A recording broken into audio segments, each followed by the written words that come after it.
pedagang Ambon Plaza terpaksa mengobral barang jualan mereka. Senin 8 Juli 2024. Pasalnya, masa hak guna bangunan mereka telah berakhir 6 Juli 2024 lalu dan tidak diperpanjang. Pantauan tribunambon.com di lokasi. Sejumlah pedagang menjual barang dagangan mereka dengan harga murah, seperti tas, pakaian, dan sepatu dengan harga mulai Rp5.000 sampai Rp25.000 saja. Tampak, barang dagangan yang dijajakan langsung diserbu pengunjung.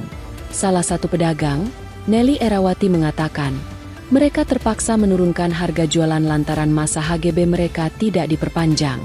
Lanjutnya, barang dagangan yang diobral merupakan barang-barang lama yang kebetulan belum habis terjual. Sehingga karena tidak ada tempat untuk ditampung, akhirnya pedagang terpaksa mengobral.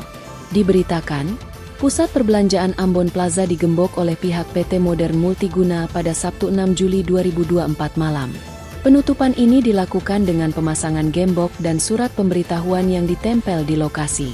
Dalam surat pemberitahuan tersebut, PT Modern Multiguna menjelaskan bahwa mereka bertindak sebagai mitra pemanfaatan barang milik daerah dalam bentuk kerjasama pemanfaatan yang ditunjuk oleh pemerintah kota Ambon untuk mengelola Ambon Plaza.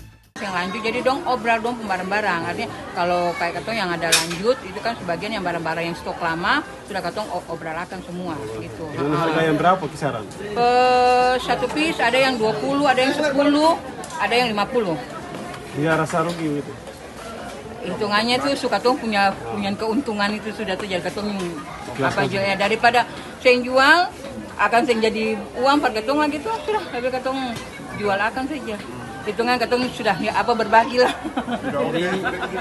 Ini dampak dari ini ya? Dampak dari harga tuh jadi ini rata-rata nih semua nih pedagang amplas yang saya lanjut semua pada obral barang ini. Ini kayak begitu, toh.